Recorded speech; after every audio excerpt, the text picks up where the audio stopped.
مختار سکوی تاریخ اسلامی کے چند حکمرانوں میں سے ایک ہیں۔ انہوں نے بنو امیہ کے خلاف تلوار اٹھائی اور کربلا میں حسین ابن علی کی شہادت کا بدلہ لیا اور سینکڑوں قاتلان حسین کو قتل کیا، جس میں شمر بھی شامل تھا، جس نے امام حسین علیہ السلام کا سر مبارک جسم سے علیحدہ کر کے نیزے پر دمشق بھجوایا تھا، اور حرملہ بھی، جس نے امام حسین علیہ السلام کے 6 ماہ کے بیٹے علی اصغر کو تیر سے شہید کیا تھا۔ وہ محبان اہل بیت سے تھے۔ مثلا جب امیر مختار نے عمر سعد اور ابن زیاد کے سر امام زین العابدین علیہ السلام کو بھیجے تو انہوں نے امیر مختار کے حق میں دعائے خیر کی۔ اسی طرح امام محمد باقر علیہ السلام نے بعض نکتہ چینیوں کو کہا کہ مختار کو گالی نہ دو، کیونکہ اس نے ہمارے قاتلوں کو قتل کیا اور ہمارے خون کا قصاص لیا۔ مختار سکوی 1 ہجری میں طائف میں پیدا ہوئے، مگر پرورش مدینہ میں ہوئی۔ نام مختار اور کنیت ابو اسحاق تھی۔ تعلق بنی حوازن کے قبیلہ ثقیف سے تھا، اسی لیے انہیں مختار ثقفی بھی کہا جاتا ہے۔ ان کے والد کا نام ابو عبیدہ ثقفی تھا، جنہیں حضرت عمر نے عراق کی ایک مہم میں سپہ سالار بنا کر بھیجا تھا، جہاں وہ شہید ہو گئے۔ مختار ثقفی کے بچپن میں ایک بار حضرت علی رضی اللہ تعالیٰ عنہ نے آپ کو کھیلتے ہوئے دیکھا تو شفقت سے آپ کے سر پر ہاتھ پھیرا اور انہیں زیر کو دانا کہہ کر پیار فرمایا اور فرمایا، یہ میرے حسین کے قاتلوں سے انتقام لے گا۔ آپ عبید اللہ ابن زیاد کی قید میں اہل بیت سے محبت کے جرم میں قید رہے، جس طرح امام حسین علیہ السلام کی شہادت کے وقت بیشتر محبان علی کو قید میں بند کر دیا گیا تھا۔ تاریخ میں قیدیوں کی یہ تعداد کئی لاکھ لکھی ہوئی ہے، یعنی کوفے کے اہل بیت سے محبت کرنے والوں کو قید کر کے عبید اللہ ابن زیاد نے ایسے دین فروش افراد کے سپرد کوفہ کر دیا، جنہوں نے امام حسین علیہ السلام کے بھیجے ہوئے اپنے خاص سفیر اور تیازاد بھائی مسلم بن عقیل کو یکو تنہا کر دیا، اور یوں انہیں حالت مظلومیت میں شہید کر دیا گیا۔ مختار باہر کے واقعات سے بے خبر اس بات کی توقع لگائے ہوئے تھے کہ ہمارے آقا حسین علیہ السلام کی آمد کے ساتھ ہی یہ سختیاں ختم ہو جائیں گی، اور امام حسین علیہ السلام کو ان کا جائز حق خلافت، جو معاویہ کی روایتی اموی مکاری اور دغا بازی کے سبب امام حسن کی حکومت سے دستبرداری کا سبب بنا، امام حسین علیہ السلام کو مل جائے گی۔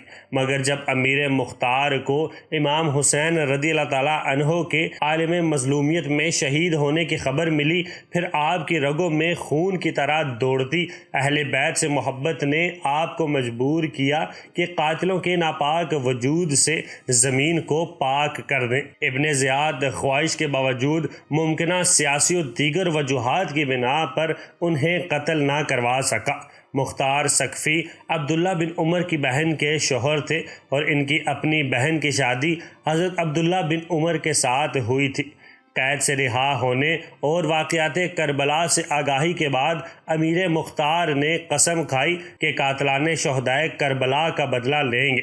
پہلے مختار سقفی نے عبداللہ بن زبیر کے خروج میں ان کا ساتھ دیا، مگر جب عبداللہ بن زبیر نے حجاز میں اپنی خلافت قائم کر لی تو ان سے اختلافات پیدا ہو گئے اور وہ مدینہ سے کوفہ چلے گئے۔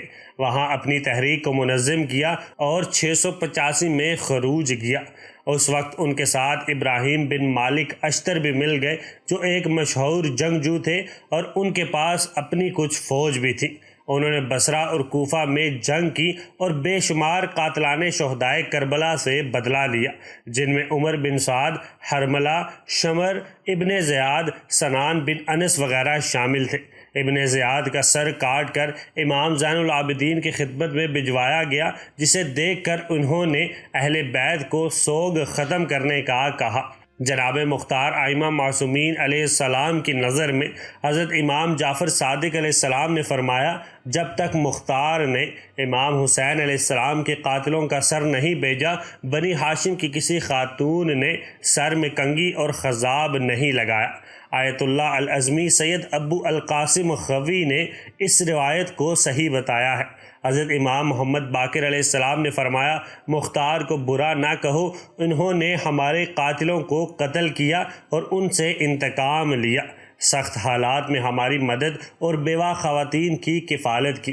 روایت میں ہے کہ جب جناب مختار نے عبید اللہ بن زیاد اور عمر سعد کا سر حضرت امام زین العابدین علیہ السلام کی خدمت میں بھیجا تو آپ نے سجدہ شکر کیا اور فرمایا، جزا اللہ المختار خیرا، خدا مختار کو جزائے خیر دے۔ وہ تمام روایتیں جو جناب مختار کے خلاف پیش کی جاتی ہیں اور ان کے ذریعے آپ کی شخصیت کو مشکوک اور آپ کی توہین کی جاتی ہے، ان کو بزرگ محقق علماء نے جعلی بتایا ہے، بلکہ علامہ مجلسی نے فرمایا، مختار فضائل اہل بیت کو بیان کرتے اور امیر المومنین امام علی علیہ السلام، حسنین کرمین علیہ السلام کے صفات حسنہ کو نشر فرماتے۔ آپ کا یہ عقیدہ تھا کہ رسول اکرم صلی اللہ علیہ وآلہ وسلم کے بعد امامت و حکومت کا حق فقط اہل بیت علیہ السلام کو ہے، اور حکومتوں کے ذریعہ جو مصیبتیں اہل بیت علیہ السلام پر پڑی ان سے آپ رنجیدہ و غم زدہ تھے۔ مختار ثقفی کی عبداللہ بن زبیر سے شدید اختلافات کے باعث جنگ ہوئی۔ ادھر بنو امیہ کا اقتدار ان کی نواسے رسول صلی اللہ علیہ وآلہ وسلم سے دشمنی اور ان کے خون سے ہاتھ رنگے ہونے کے سبب ان سے چھن گیا، اور مختار کی دشمنی میں بنو امیہ نے ان کے خلاف نت نئی خود ساختہ باتیں مشہور کر دی۔ عبداللہ ابن زبیر کے بھائی مصعب بن زبیر کے حکم پر مختار ثقفی کو 687 میں مسجد کوفہ میں قتل کر دیا گیا۔ یہ 15 رمضان 67 ہجری کا واقعہ ہے۔ اس کے بعد مختار ثقفی کے خاندان کو قتل کر دیا گیا، جس میں ان کی ایک بیوی عمرہ بنت نعمان بن بشیر انصاری بھی شامل تھی، جو مدائن میں رہتی تھی۔ ان کو مصعب بن زبیر کے حکم پر قتل کیا گیا۔ تاریخ میں ہے کہ مصعب نے عمرہ سے پوچھا کہ مختار کیسا شخص تھا، تو عمرہ نے کہا، خدا اس پر رحم کرے، وہ خدا کے نیک بندوں میں سے ایک بندہ تھا۔ پھر مصعب نے اسے قید کر لیا اور اپنے بھائی عبداللہ بن الزبیر کو لکھا کہ اس نے دعویٰ کیا ہے کہ مختار نبی تھا، اور عبداللہ نے اسے جواب دیا کہ اسے نکال دو، تو مصعب نے اسے مار ڈالا، مگر کوفہ میں رہنے والی بیوی ناریہ بنت سمرہ بن جندب کو مصعب بن زبیر نے معاف کر دیا۔ امید کرتا ہوں کہ آپ کو آج کی یہ ویڈیو پسند آئی ہوگی۔ ملتے ہیں اگلی ویڈیو میں، تب تک اپنا بہت سارا خیال رکھیے گا۔